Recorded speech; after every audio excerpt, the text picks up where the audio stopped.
What's going on, brothers? It's your friend Jess back at it again. Welcome to Jesslemania. Oh yeah, I did it. We are here to talk about all of the drama that happened this week on Raw and Smackdown. I'm not gonna go too deep into matches. Honestly, there are people on YouTube who do a way better job of talking about that stuff than me. By the way, do you like my Joey Ryan shirt?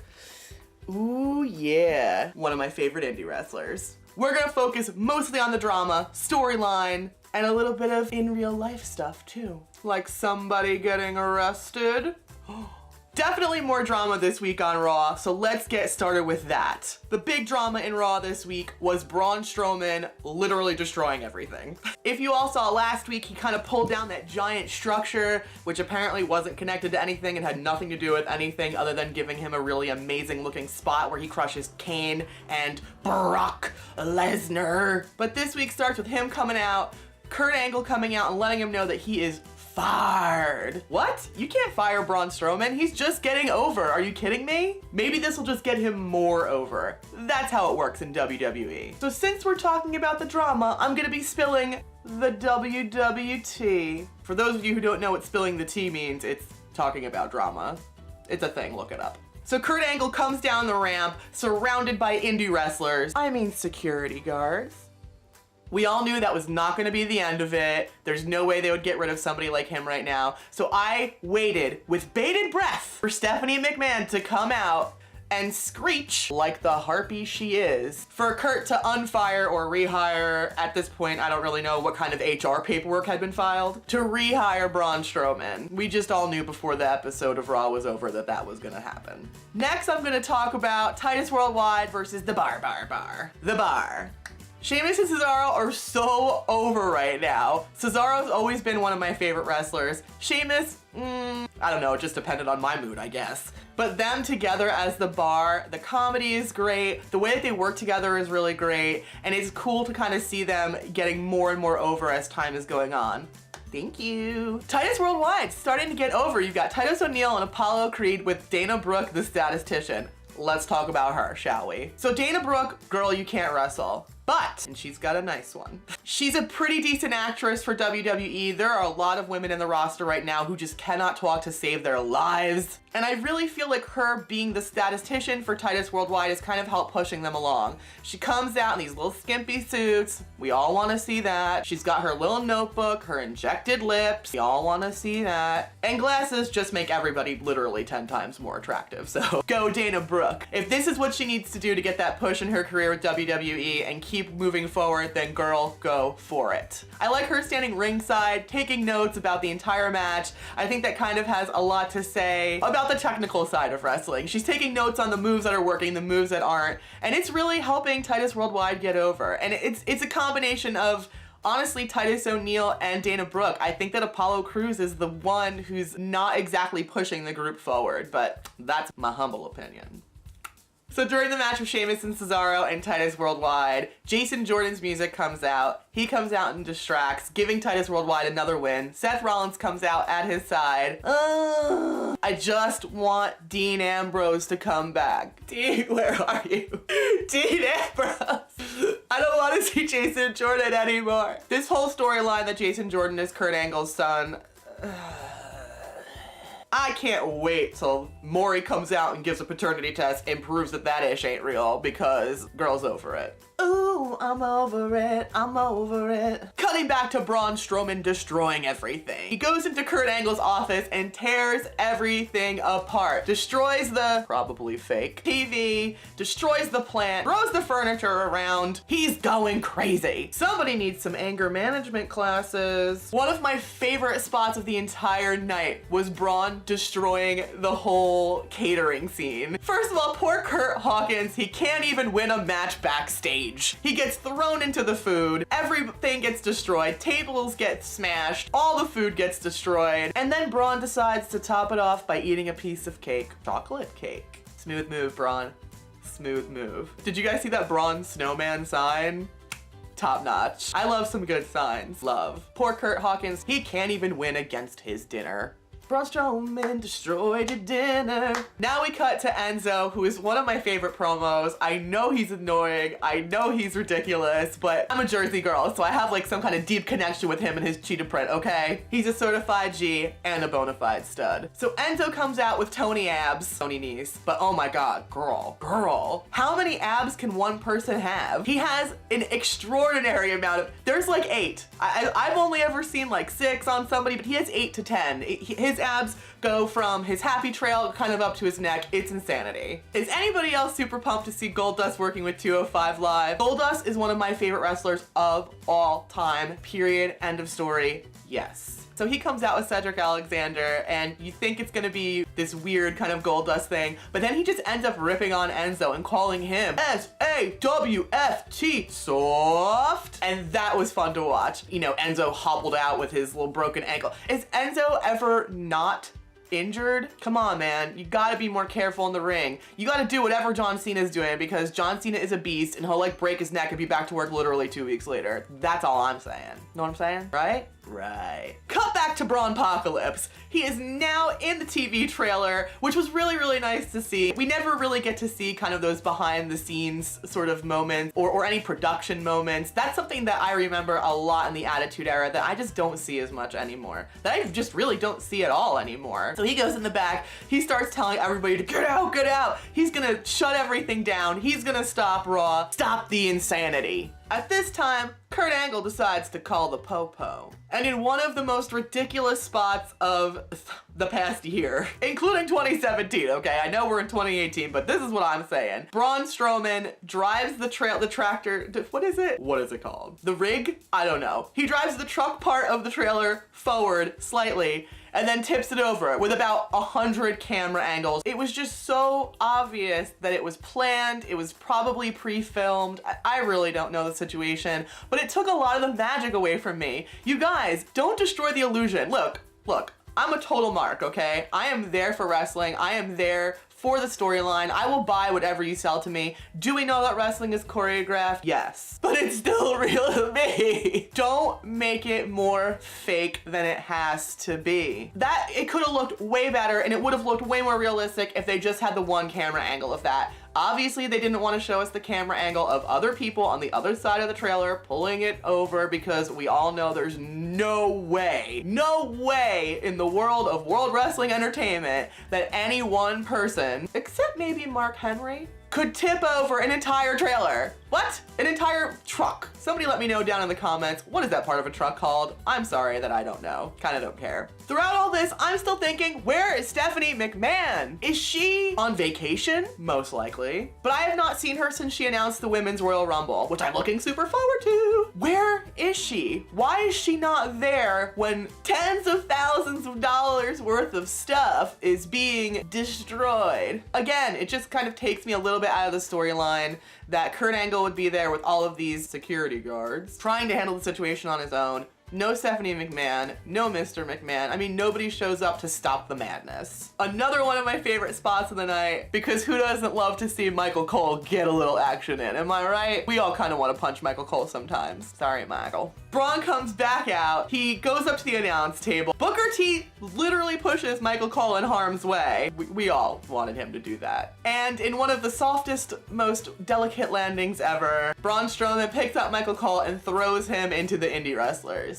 I mean security guards. Just get it right. Don't break kayfabe. Finally, we hear something from Stephanie McMahon. Does she show up? No. Does she call in via satellite so we can see her face and her fake boobies? No. She calls Kurt Angle up on the phone. Ring ding ding. Yo Kurt, you can't fire Braun. He's re-hired.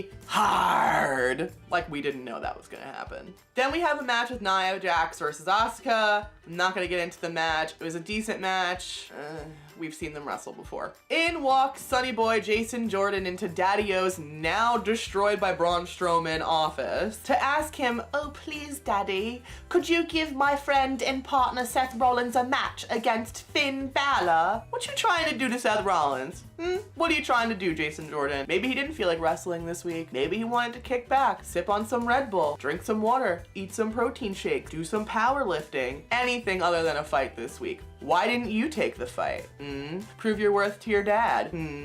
Actually, you guys, truth is, there is speculation that Jason Jordan is injured. It's just speculation. There's no confirmation of this so far. I learned this from Wrestling with Regret. Brian Zane, love him. Shout out to Brian Zane. He knows the wrestling game. I'm gonna fast forward a little bit and skip talking about Enzo and Nia because that is like my hottie McTottie of the week. The return of the revival. Or should I say the revival of the revival? Sorry. So the revival comes out and fights jobbers. I know one of them is married to Bailey, whatever. They didn't even get the jobber entrance. They were just there. I hate squash matches. In my opinion, they only do positive things for the wrestler doing the squashing at the time. After that, to me, it totally weakens their character. Sorry. Might be an unpopular opinion, but it's mine. So it's time to walk with Elias. I have to admit, I absolutely hated him at first. I was like, ugh, get this guy off TV. Nobody cares. Nobody wants to hear you. Goodbye. But he's starting to win me over. Once you can be a heel and you can win over the crowd as a heel, great job. So him coming out and singing his song, especially joining in with the Miztourage, which I am loving the Miztourage. Who's not? Come on. It's the only way that Curtis Axel and Bo Dallas are gonna get over, by riding on the coattails of the Miz, because the Miz is awesome. The Miz is one of my favorite characters. Period. So it looks like Elias is coming for John Cena. Are you crazy, Elias? Girl, how many fights have we seen you in this year? How many matches have we seen you in? Like not nearly enough. You gonna try to go against Superman? Good luck. You wanna try to go against the champ? Good luck, Elias. Walk with Elias to the emergency room. Yeah, it was a 2-on-1 match. The Miztourage versus Roman Reigns. Roman Reigns going after the Miz. I mean, they have major high school style drama going on between them. They are hating each other right now, which to me is helping put Roman Reigns over, if that'll ever happen. Come on, when it comes to the Shield, we would all rather see Dean Ambrose, Seth Rollins, and literally anybody else. Sorry, big dog, that's how I feel. With this feud that he has going on with The Miz, I definitely see it kind of helping to push him even further. And I feel like if they push him more into heel territory, that's how you're gonna get him over. Look, the people already don't like him. The boos when he walks out, oh my God, insane. But if you turn him heel and just follow what the universe, the WWE universe wants, you're gonna get what you want from him. Come on, Vince, listen to your girl. And WWE announces its first Hall of Fame inductee for 2018. Who's next? Bill Goldberg. How do I feel about that? Before we go into the lack of SmackDown drama, let me talk about Enzo and Nia. First of all, I miss romance on WWE, okay? Back in the Attitude Era, there was a ton of crazy romance backstories going on. You had Triple H in China, then Triple H and Stephanie McMahon. We all know about X-Pac in China in real life, you know what I'm saying? A Night in China? Don't ever watch it. Don't even Google it. You'll have to scoop your eyeballs out with hot spoons. Don't do it, unless you want to. But there's not been enough romance since then. It's really kind of been... So I am glad that they're finally doing something romantic. I will tell you that Enzo and Nia was not what I was imagining for any of that. But it kind of pushes big girls and love, and I love that. Nia Jax is not a petite, sweet little Alexa Bliss type character. So I am personally thinking that that's totally hot, digging the situation. But here's my problem. There hasn't been much development since their time under the mistletoe. Where is the development? Where's the romance? Where's the flowers? We had a nice tender moment between them. Enzo goes backstage to check on Nia after she gets hurt in the ring against Asuka. Was it real? Probably not. But she made it look really good, and that was key. So Enzo goes to the back and he's like, oh, hey, how you doing? Just wanna, brushes her hair out of her neck just so softly and gently. Yes, Enzo, way to be romantical. I want to see more of that. Please give us more. Please give us more romance, more drama, please. We need more on both platforms. I'll take it on Raw, SmackDown. You want to put it on 205 Live? I don't care. I don't mean romance like Mike and Maria Kanellis. And I don't mean the romance of like Summer Rae dancing with Fandango. So my point is, please give us more romance. I'll take a bromance. I'll take a les bromance. I don't care. Give it to me. Moving over to SmackDown, there's not much drama to report. I know it's a much shorter show. I feel like SmackDown definitely focuses more on the wrestling and Raw focuses more on the storyline. I do want SmackDown to focus a little bit more on storyline. I kind of wish that instead of Raw being 3 hours and SmackDown being 2, that each was 2.5. I don't know. I'm wishing and hoping. So the New Day comes out. New Day? Who doesn't love the New Day? And who doesn't love pancakes? Which according to the New Day, are what America is. So the New Day comes out with their pancakes, and I am still waiting, okay? I am waiting for the day that they come out with a full and balanced breakfast. I want scrambled egg. I want bacon. If they're in New Jersey, get some Taylor ham up in there. Or pork roll if you prefer, say it like that. Some biscuits and gravy. It's a new day, yes it is. So they come out and they start trash talking the modern day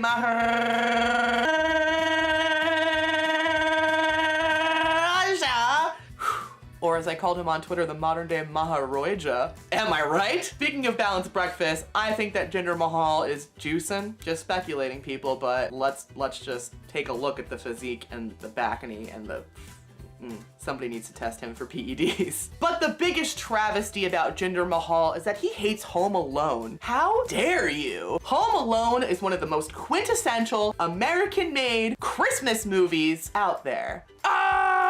That's how I feel about Jinder Mahal hating Home Alone. Next up, we got AJ Styles trash talking Kevin Owens and Sami Zayn in the back. The one big thing I took away from this, and I'm not gonna, listen. AJ Styles is phenomenal. I love AJ Styles. But was he kind of fat shaming Kevin Owens just a little bit? I hope not. I hope when he said he considers him to be two people or two wrestlers, that he means just in terms of strength and ability. Because if he was fat shaming AJ Styles' girl, that ain't right. It ain't right at all. Next up we have glorious Bobby Roode, one of my favorite wrestlers right now. Come on, who else but like Ric Flair, kind of Charlotte Flair, and now Bobby Roode can pull off that sort of epic entrance, the robe, the sequins, yes. So Bobby Roode comes out going up against Mojo Rawley. They're trying to push Mojo a little bit more. I would rather they push Zack Ryder. Whoa, whoa, whoa. I mean, Mojo's supposed to be a heel, yet he's wearing these banana colored hot pink shorts. I just don't understand it. His entrance is cool when he comes out and bangs down to the beat. I love good entrances. So Bobby Roode defeats Mojo. Later on, he goes up against Jinder for the US title. I thought for sure that Jinder was going to win. I'm like, if you've seen Cultaholic, then you know that Vince McMahon loves big, sweaty men. It's been proven in the past when you look at the amount of big, hulking dudes on WWE, skyrocketed to fame just because of their appearance, not necessarily because of their ability. I thought for sure, I'm like, dang, this is not gonna be glorious because Bobby Roode is gonna lose, and that makes me upset because I was speculating that whoever wins the US title, Dolph Ziggler, hopefully will come back and want to challenge them to get back the title. I miss Dolph Ziggler. Why do you have to do that? I hope he's on vacation and just enjoying himself somewhere, sipping Mai Tais on a beach, because otherwise where you at, Dolph? In a twist of fate, not woken Matt Hardy twist of fate, Bobby Roode wins the title. Yes! Glorious!